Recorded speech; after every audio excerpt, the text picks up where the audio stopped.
Ассалаумағалейкум, құрметті менің оқырмандарым. Естеріңізде болса, мен кашопқа бір түп қияр еккен болатын. Сол қиярым ақырын пісе бастады.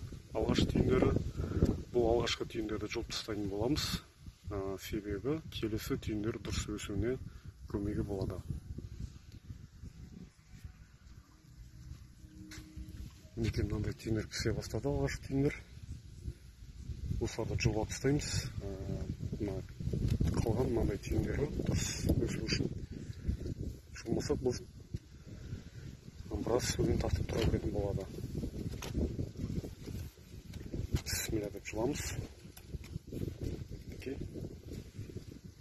Осындай әдемі шотыр қиярлар. Кішкене болса да жұла саламыз бұны да. Енді келесі түйіндер дұрыс өсу үшін